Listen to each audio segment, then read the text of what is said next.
ಬಾಗಿಲಿನಂತಾಗಿ ಕಳೆದ 2.5 ವರ್ಷಗಳಿಂದ ಖಾಲಿಯಿದ್ದ ನಾಗಮಂಗಲ ವಿಧಾನಸಭಾ ಕ್ಷೇತ್ರದ ಜೆಡಿಎಸ್ ಘಟಕಕ್ಕೆ ನೂತನ ಅಧ್ಯಕ್ಷರಾಗಿ ಮಾಜಿ ಜಿಲ್ಲಾ ಪಂಚಾಯತ್ ಸದಸ್ಯ ಡಿ.ಟಿ. ಶ್ರೀನಿವಾಸರನ್ನು ನೇಮಕ ಮಾಡಿ ಅಧಿಕಾರ ಸ್ವೀಕಾರವಾದ ಬೆನ್ನಲ್ಲೇ ಪಕ್ಷದಲ್ಲಿ ಬಂಡಾಯದ ಭುಗಿಲೆದ್ದಿದೆ. ನಾಗಮಂಗಲ ಪಟ್ಟಣದ ಶಾಸಕ ಸುರೇಶ್ ಗೌಡರ ಮನೆ ಮುಂದೆ ನಡೆದ ಅಧಿಕಾರ ಸ್ವೀಕಾರ ಸಮಾರಂಭಕ್ಕೆ ನಿರೀಕ್ಷೆಯಷ್ಟು ಕಾರ್ಯಕರ್ತರು ಸೇರದ ಕೊರಗು ಒಂದು ಕಡೆಯಾದರೆ, ಮೂಲ ಜೆಡಿಎಸ್ ಕಟ್ಟಾಳು ಎಂದೇ ಹೇಳಬಹುದಾದ ಮನ್ಮೂಲ್ ನಿರ್ದೇಶಕ ನೆಲ್ಲಿಗೆರೆ ಬಾಲು, ಮಾಜಿ ಸಂಸದ ಎಲ್.ಆರ್. ಶಿವರಾಮೇಗೌಡರ ಬೆಂಬಲಿಗರ ಗೈರು ಸಭೆಯಲ್ಲಿ ಡಿ.ಟಿ. ಶ್ರೀನಿವಾಸ್ ಆಯ್ಕೆಗೆ ಪ್ರಬಲ ವಿರೋಧವಿದೆ ಎಂಬುದನ್ನು ಬೊಟ್ಟು ಮಾಡುವಂತಿತ್ತು.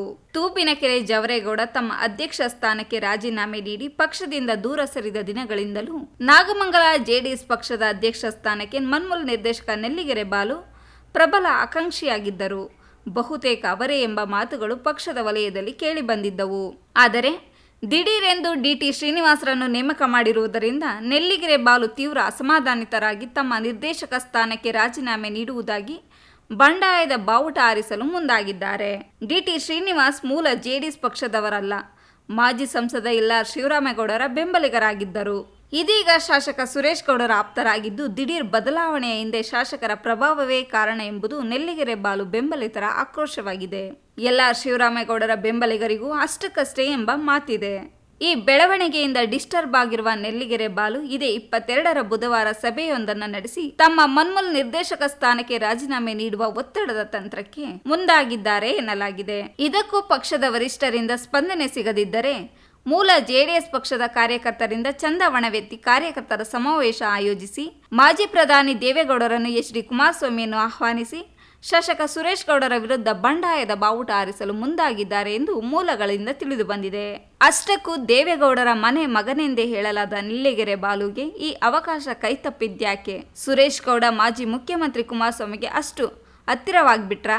ಪಕ್ಷಕ್ಕೆ ನಿಷ್ಠರಾದ MLC ಅಪ್ಪಾಜಿಗೌಡರು ನೆಲ್ಲಿಗೆರೆ ಬಾಲುಗೆ ಕೈಕೊಟ್ರಾ? ಇಲ್ಲಿ ಮಾಜಿ ಸಂಸದ ಶಿವರಾಮೇಗೌಡರ ಪಾತ್ರವೇನು? ಜಿಲ್ಲಾ ಪಂಚಾಯತ್, ತಾಲೂಕು ಪಂಚಾಯತ್ ಚುನಾವಣೆ ಹೊಸ್ತಿಲಲ್ಲಿ ಒಮ್ಮತವಿಲ್ಲದ ನಾಯಕರ ನಡುವಿನ ಮುಸುಕಿನ ಗುದ್ದಾಟ ಈ ನಾಗಮಂಗಲ ಜೆಡಿಎಸ್ ಕಾರ್ಯಕರ್ತರಲ್ಲಿ ತಿಕ್ಕಾಟದ ಚರ್ಚೆಗೆ ವೇದಿಕೆಯಾಗಿದ್ದು ಎಲ್ಲರ ಕುತೂಹಲ ನೆಟ್ಟಿದೆ. ಕಬ್ಬಿನ ಬೆಲೆ ನಿಗದಿಪಡಿಸಲು ಒತ್ತಾಯಿಸಿ ಮತ್ತು ಮೈಶುಗರ್ ಫ್ಯಾಕ್ಟರಿಯನ್ನು ಕೂಡಲೇ ಪ್ರಾರಂಭಿಸಬೇಕು ಎಂದು ಆಗ್ರಹಿಸಿ ಕರ್ನಾಟಕ ರಾಜ್ಯ ರೈತ ಸಂಘದ ಕಾರ್ಯಕರ್ತರು ಮಂಡ್ಯದಲ್ಲಿಂದು ಬೈಕ್ ರ್ಯಾಲಿ ನಡೆಸಿದರು. ನಗರದ ಸಿಲ್ವರ್ ಜುಬ್ಲಿ ಪಾರ್ಕ್ನಿಂದ ಬೈಕ್ ಮೂಲಕ ಬೆಂಗಳೂರು ಮೈಸೂರು ಹೆದ್ದಾರಿಯಲ್ಲಿ ಜಾಥಾ ಹೊರಟು ಡಿಸಿ ಕಚೇರಿ ತಲುಪಿದರು.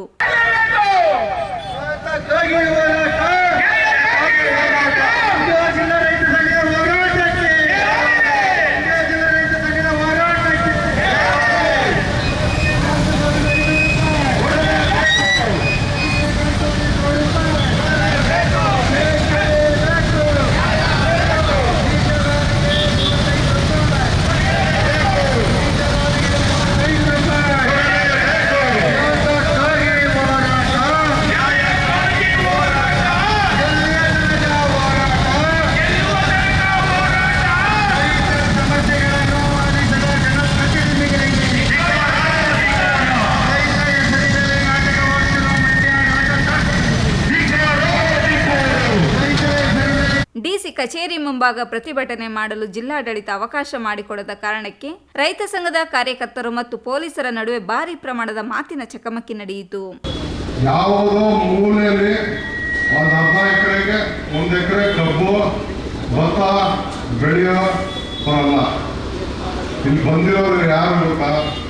ನಿಮ್ಮ ಡಿಸಿಯಿಂದ ಹಿಡಿದು ಕಟ್ಟ ಕಡೆಯ ಸರ್ಕಾರಿ ನೌಕರರಿಗೆ ಶೇಕಡ 60% ನಿಮ್ಗೆ ಸಂಬಳ ಏನು ಬರ್ತದೋ ಅದು ಬರೋದು ನಮ್ಮಿಂದ.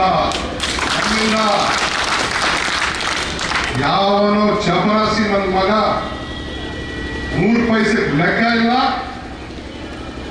ಅವನಿಗೆ ಇಲ್ಲಿ ಬಿಡ್ತೀರಾ, ನಮಗೆ ಇಲ್ಲಿ ನೀವು ಬಿಡೋಲ್ಲ. ಯಾವ ನ್ಯಾಯ? ಲೆಕ್ಕ ಬೇಕಾ? 60% ಹೆಂಗ್ ಕೊಡ್ತಾರೆ ಅಂತ ಲೆಕ್ಕ ಬೇಕಾ?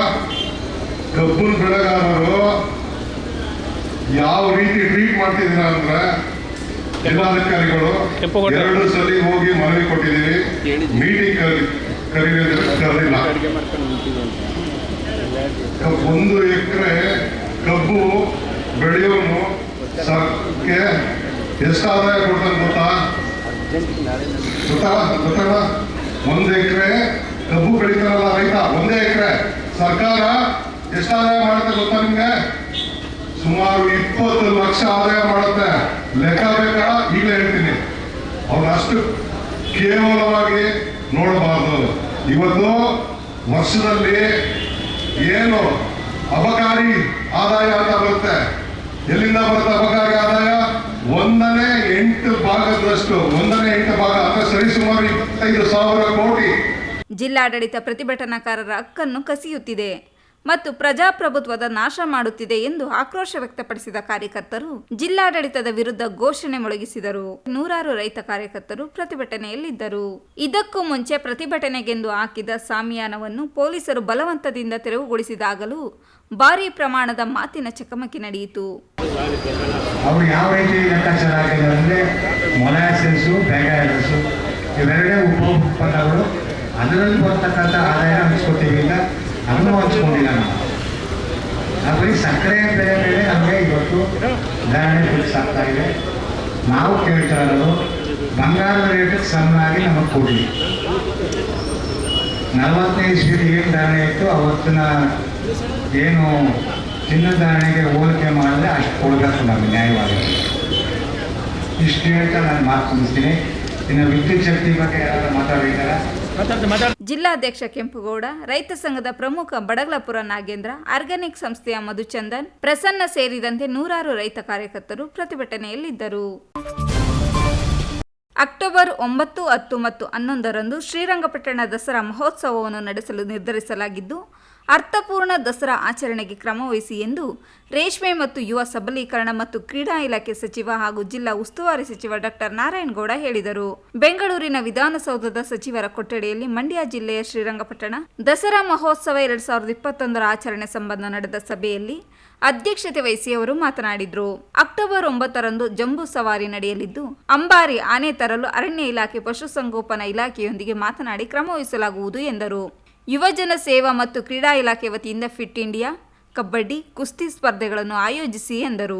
ಮಂಡ್ಯ ಜಿಲ್ಲೆಯ ಗ್ರಾಮೀಣ ಪ್ರತಿಭೆಗಳನ್ನು ಪ್ರೋತ್ಸಾಹಿಸುವ ನಿಟ್ಟಿನಲ್ಲಿ ಕಲಾ ತಂಡಗಳ ಮೂಲಕ ಸಾಂಸ್ಕೃತಿಕ ಕಾರ್ಯಕ್ರಮಗಳನ್ನು ಆಯೋಜಿಸಿ ಹಾಗೂ ಕವಿಗೋಷ್ಠಿಗಳ ಮೂಲಕ ಸಾಂಸ್ಕೃತಿಕ ಪ್ರತಿಭೆಗಳನ್ನು ಪ್ರೋತ್ಸಾಹಿಸಿ ಎಂದು ಕನ್ನಡ ಮತ್ತು ಸಂಸ್ಕೃತಿ ಇಲಾಖೆಯ ಸಹಾಯಕ ನಿರ್ದೇಶಕರಿಗೆ ಹೇಳಿದರು.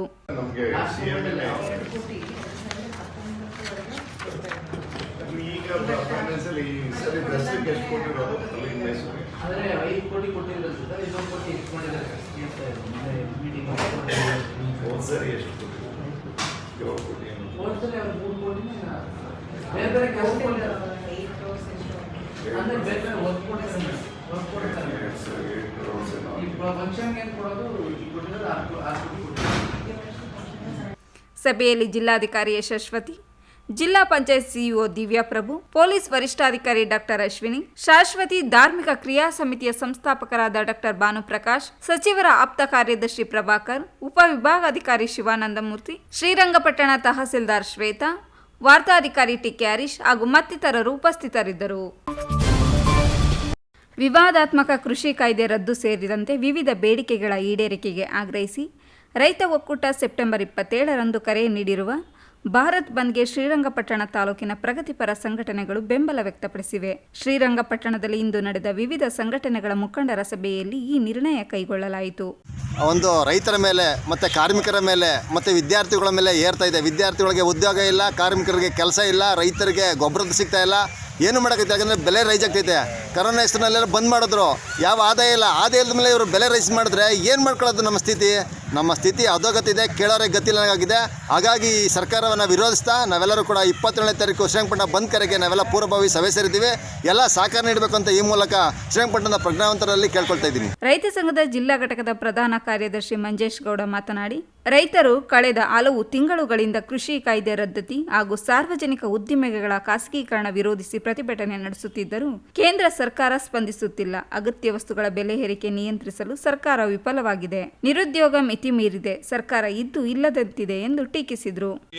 ಏನು ಕಳೆದ 10 ತಿಂಗಳಿನಿಂದ ಧರಣಿ ಕಾರ್ಯಕ್ರಮ, ಪ್ರತಿಭಟನೆ ನಡೀತಾ ಇದೆ. ಏನು ದಪ್ಪ ಚರ್ಮದ BJP ಕೇಂದ್ರದ ಮೋದಿ ಸರ್ಕಾರ 10 ತಿಂಗಳಿಂದಲೂ ಕೂಡ ರೈತರ ಯಾವುದೇ ಬೇಡಿಕೆಗೆ ಸ್ಪಂದಿಸದ ಜನತೆಯ ಸರ್ಕಾರವಲ್ಲದೆ ಬರೀ ಇವರು ರೈತ ವಿರೋಧಿಯ ನಿಲುವನ್ನೇ ತಾಳ್ತಕ್ಕಂಥ ಮೋದಿ ಸರ್ಕಾರದ ವಿರುದ್ಧ ದೇಶಾದ್ಯಂತ ಭಾರತ್ ಬಂದ್ಗೆ ಕರೆ ಕೊಟ್ಟಿದ್ದಾರೆ. ಕೃಷಿ ಕಾಯ್ದೆಗಳನ್ನ ಮತ್ತು ಬೆಲೆ ಏರಿಕೆ ಈ ಥರದ ಎಲ್ಲ ಸಮಸ್ಯೆಗಳನ್ನ ಇಟ್ಟುಕೊಂಡು ಏನಿವತ್ತು ಭಾರತ್ ಬಂದ್ಗೆ ಕರೆ ಕೊಟ್ಟಿದ್ದಾರೆ. ಆ ನಿಟ್ಟಿನಲ್ಲಿ ಇವತ್ತು ನಾವು ಶ್ರೀರಂಗಪಟ್ಟಣ ತಾಲೂಕಿನಲ್ಲಿ ಪ್ರಗತಿಪರ ಸಂಘಟನೆಗಳ ಎಲ್ಲ ಮುಖಂಡರುಗಳ ಒಟ್ಟಿಗೆ ನಾವು ಸೇರಿ 27ನೇ ತಾರೀಕು ಶ್ರೀರಂಗಪಟ್ಟಣ ಬಂದ್ ಮಾಡೋ ವಿಚಾರವಾಗಿ ನಾವು ಪೂರ್ವಭಾವಿ ಸಭೆ ಸೇರಿದ್ದೀವಿ. ರೈತ ಸಂಘದ ಜಿಲ್ಲಾ ಘಟಕದ ಉಪಾಧ್ಯಕ್ಷ ನಾಗೇಂದ್ರ ಸ್ವಾಮಿ, ದಲಿತ ಸಂಘರ್ಷ ಸಮಿತಿಯ ಗಂಜಾಂ ರವಿಚಂದ್ರ, ನಂಜುಂಡ ಮೌರ್ಯ, ವಕೀಲ ಸಿಎಸ್ ವೆಂಕಟೇಶ್, ಕರ್ನಾಟಕ ರಕ್ಷಣಾ ವೇದಿಕೆ ನಗರ ಘಟಕದ ಅಧ್ಯಕ್ಷ ಹರೀಶ್ ಗೌಡ ಇತರರು ಸಭೆಯಲ್ಲಿ ಭಾಗವಹಿಸಿದರು. ಮೈಶುಗರ್ ಸಕ್ಕರೆ ಕಾರ್ಖಾನೆ ಸರ್ಕಾರಿ ಸ್ವಾಮ್ಯದಲ್ಲಿ ಆರಂಭಿಸಬೇಕು ಎಂದು ಜಿಲ್ಲೆಯ ಪ್ರಗತಿಪರ ಸಂಘಟನೆಗಳು ನಡೆಸುತ್ತಿರುವ ಧರಣಿ ಸತ್ಯಾಗ್ರಹ 8ನೇ ದಿನ ಪೂರೈಸಿದ್ದು, ವಿವಿಧ ನಾಯಕರು ಬೆಂಬಲ ವ್ಯಕ್ತಪಡಿಸಿದ್ದಾರೆ. ಸರ್ಕಾರಿ ಸ್ವಾಮ್ಯದಲ್ಲಿ ಮೈಶುಗರ್ ಶೀಘ್ರ ಆರಂಭ ಆಗಲೇಬೇಕು. ಮೈಶುಗರ್ ಖಾಸಗೀಕರಣ ಬೇಡವೇ ಬೇಡ. ಮೈಶುಗರ್ ಉಳಿವಿಗಾಗಿ ನಮ್ಮ ಹೋರಾಟ. ಸದನದಲ್ಲಿ ಮುಖ್ಯಮಂತ್ರಿಗಳು ಸರ್ಕಾರಿ ಸದನದಲ್ಲಿ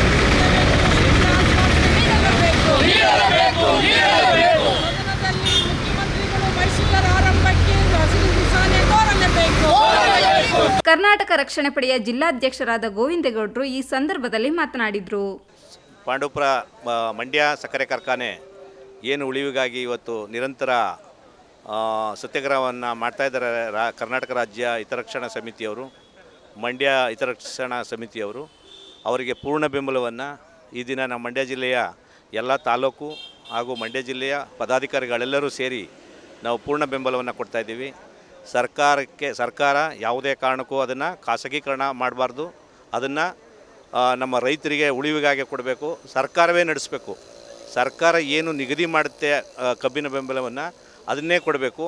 ಆ ಥರದಲ್ಲಿ ಎಲ್ಲರೂ ಮಂಡ್ಯ ಜಿಲ್ಲೆಯ ವತಿಯಿಂದ ಎಲ್ಲರಿಗೂ ಸಹ ನಾವು ಕರ್ನಾಟಕ ರಕ್ಷಣಾ ಪಡೆ ವತಿಯಿಂದ ಬೆಂಬಲವನ್ನು ಸೂಚಿಸ್ತಾ ಇದ್ದೀವಿ. ಧರಣಿ ಸತ್ಯಾಗ್ರಹದಲ್ಲಿ ಕೆಆರ್ಎಸ್ ಪಕ್ಷದ ರಾಜ್ಯಾಧ್ಯಕ್ಷರಾದ ರವಿಶಂಕರ್ ರೆಡ್ಡಿ, ಜೆಡಿಎಸ್ ಮುಖಂಡರಾದ ಕೀಲಾರ ರಾಧಾಕೃಷ್ಣ, ಸುನಂದ ಜಯರಾಮ್, ಕಬ್ಬು ಬೆಳೆಗಾರರ ಸಂಘದ ಸಾತ್ನೂರು ವೇಣುಗೋಪಾಲ್, ಪ್ರಗತಿಪರ ಸಂಘಟನೆಗಳು, ಸಿಐಟಿಯುಸಿ ಕುಮಾರಿ ಹಾಗೂ ರೈತ ಮುಖಂಡರು ಇದ್ದರು. ಕೃಷ್ಣರಾಜಪೇಟೆ ತಾಲೂಕಿನ ಬಳ್ಳೇಕೆರೆ ಗ್ರಾಮ ಪಂಚಾಯಿತಿಯ ನೂತನ ಅಧ್ಯಕ್ಷರಾಗಿ ಬಿಜೆಪಿ ಮುಖಂಡ ಶಂಕರ್ ಇಂದು ನಡೆದ ಚುನಾವಣೆಯಲ್ಲಿ 10 ಮತಗಳನ್ನು ಪಡೆದು 8 ಮತಗಳನ್ನು ಪಡೆದ ತಮ್ಮ ಪ್ರತಿಸ್ಪರ್ಧಿ ಜೆಡಿಎಸ್ ಮುಖಂಡ ಜಯಣ್ಣ ಅವರನ್ನು 2 ಮತಗಳ ಅಂತರದಿಂದ ಪರಾಭವಗೊಳಿಸಿ ಆಯ್ಕೆಯಾಗುವ ಮೂಲಕ ಹೊಸ ಇತಿಹಾಸ ನಿರ್ಮಿಸಿದ್ದಾರೆ. ಕೃಷ್ಣರಾಜಪೇಟೆ ತಾಲೂಕು ಪಂಚಾಯಿತಿ ಕಾರ್ಯನಿರ್ವಾಹಕ ಅಧಿಕಾರಿ ಚಂದ್ರಶೇಖರ್ ಚುನಾವಣಾಧಿಕಾರಿಗಳಾಗಿ ಕರ್ತವ್ಯ ನಿರ್ವಹಿಸಿ ರಹಸ್ಯ ಮತದಾನಕ್ಕೆ ಅವಕಾಶ ಮಾಡಿಕೊಟ್ಟರು. 18 ಸದಸ್ಯರ ಬಲದ ಪಂಚಾಯಿತಿಯಲ್ಲಿ 10 ಮತಗಳನ್ನು ಪಡೆದ ಶಂಕರ್ 2 ಮತಗಳ ಅಂತರದಿಂದ ಆಯ್ಕೆಯಾದರು. ಜೆಡಿಎಸ್ ಭದ್ರಕೋಟೆಯಲ್ಲಿ ಕಮಲ ಅರಳುತ್ತಿದ್ದಂತೆ ಬಿಜೆಪಿ ಕಾರ್ಯಕರ್ತರು ಪಟಾಕಿಗಳನ್ನು ಸಿಡಿಸಿ ಸಿಹಿ ವಿತರಿಸಿ ವಿಜಯೋತ್ಸವ ಆಚರಿಸಿದರು. ಮೈಶುಗರ್ ಕಬ್ಬು ಬೆಳೆಗಾರರ ಒಕ್ಕೂಟದಿಂದ ಮಂಡ್ಯ ಜಿಲ್ಲಾಧಿಕಾರಿಗಳ ಕಚೇರಿ ಬಳಿ ಇಂದು ಪ್ರತಿಭಟನೆ ನಡೆಸಿ ಅಪರ ಜಿಲ್ಲಾಧಿಕಾರಿಯವರಿಗೆ ಮನವಿ ಸಲ್ಲಿಸಿದರು. ಬಿಜೆಪಿ ಸರ್ಕಾರಕ್ಕೆ ಬಿಜೆಪಿ ಸರ್ಕಾರಕ್ಕೆ ಬಿಜೆಪಿ ಸರ್ಕಾರಕ್ಕೆ ಯಾತಕ್ಕಾಗಿ ಹೋರಾಟ ಯಾತಕ್ಕಾಗಿ ಹೋರಾಟ ಯಾತಕ್ಕಾಗಿ ಹೋರಾಟ ಏನೇ ಬರಲಿ ಏನೇ ಬರಲಿ. ಈ ಸಂದರ್ಭದಲ್ಲಿ ಮಾತನಾಡಿದ ಜಿಲ್ಲಾಧ್ಯಕ್ಷರಾದ ಸಾತ್ನೂರು ವೇಣುಗೋಪಾಲ್, ಮೈಶುಗರ್ ಸಕ್ಕರೆ ಕಾರ್ಖಾನೆಯನ್ನು ಶೀಘ್ರದಲ್ಲೇ ಸರ್ಕಾರಿ ಸ್ವಾಮ್ಯದಲ್ಲಿ ಪ್ರಾರಂಭಿಸಲು ಸರ್ಕಾರಕ್ಕೆ ಆಗ್ರಹಿಸಿದರು. ಮುಖ್ಯಮಂತ್ರಿಯವರಿಗೆ ಒಂದು ಮನವಿ ಪತ್ರನ DC ಅವರ ಮೂಲಕ ತಲುಪಿಸುವಂಥ ಕಾರ್ಯಕ್ರಮ ಇದು. ಈ ತಕ್ಷಣವೇ ಇವತ್ತು ಅಸೆಂಬ್ಲಿನಲ್ಲಿ ವಿಷಯ ಚರ್ಚೆಗೆ ಬರುವಂಥ ವಿಷಯ ಗೊತ್ತಾಗಿದೆ. ಹಿಂದೆ 2 ವರ್ಷದಿಂದ ನಿರಂತರವಾಗಿ ಹೋರಾಟ ಮಾಡ್ಕೊಂಡು ಬರ್ತಾ ಇದ್ದೀವಿ ನಾವುಗಳೆಲ್ಲ ಸೇರಿ, ವ್ಯಾಪ್ತಿಯ ಕಬ್ಬು ಬೆಳೆಗಾರರು ಇತರ ಸಂಘಟನೆಗಳೆಲ್ಲ ಸೇರಿಸಿ ಮಾಡ್ತಾ ಇದ್ದೀವಿ. ಸರ್ಕಾರ ಗಮನ ಹರಿಸ್ತಾ ಇಲ್ಲ. ಆದರೆ ತಕ್ಷಣ ಈ ಅಧಿವೇಶನದಲ್ಲಿ ಇದನ್ನು ತಕ್ಷಣ ಕ್ರಮ ಕೈಗೊಂಡು ಕಾರ್ಖಾನೆ ಚಾಲನೆಗೆ ಅವಕಾಶ ಮಾಡಿಕೊಡ್ಬೇಕು ಅಂತ ತಮ್ಮಲ್ಲಿ ಒಕ್ಕೂಟದ ಕಡೆಯಿಂದ ನಾವು ಹೇಳ್ತಾ ಇದ್ದೀವಿ. ಜೊತೆಗೆ ನಮಗೆ ತುಂಬ ತೊಂದರೆ ಆಗ್ತದೆ. ನೆರೆ ಅಕ್ಕಪಕ್ಕದ ಫ್ಯಾಕ್ಟ್ರಿಗಳಿಗೆ ನಾವು ದಿನನಿತ್ಯ ಭಿಕ್ಷೆ ಬೇಡೋ ರೀತಿ ಬೇಡ್ತಾ ಇದ್ದೀವಿ. ಆ ಭಿಕ್ಷೆ ಬೇಡುವಂಥ ದಯನೀಯ ಸ್ಥಿತಿನ ಸರ್ಕಾರ ಈ ಕ್ಷಣವೇ ನಿಲ್ಲಿಸುವಂಥ ಕೆಲಸ ಮಾಡಬೇಕು. ನಮ್ಮ ಸ್ವಾಭಿಮಾನಿಗಳಾಗಿ ರೈತರ ಬದುಕೋ ರೀತಿಯಲ್ಲಿ ಅವಕಾಶ ಮಾಡಿಕೊಡ್ಬೇಕು ಅಂತ ತಮ್ಮಲ್ಲಿ ಈ ಮೂಲಕ ಕೇಳ್ಕೊಳ್ತಾ ಇದ್ದೀವಿ ಸರ್ಕಾರಕ್ಕೆ. ಪ್ರತಿಭಟನೆಯಲ್ಲಿ ಗೌರವಾಧ್ಯಕ್ಷ ಕಿಲಾರ ಕೃಷ್ಣ, ಕಾರ್ಯಾಧ್ಯಕ್ಷ ಉಲಿವಾನ ಮಹೇಶ್, ಸಹ ಕಾರ್ಯದರ್ಶಿ ಅಳವಾಡಿ ಕೃಷ್ಣ, ಸಂಘಟನಾ ಕಾರ್ಯದರ್ಶಿ ಶಿವರಾಜ್, ಲಕ್ಷ್ಮಣ್, ಬೊಮ್ಮೇಗೌಡ, ಚಾಮಲಪುರ ರಮೇಶ್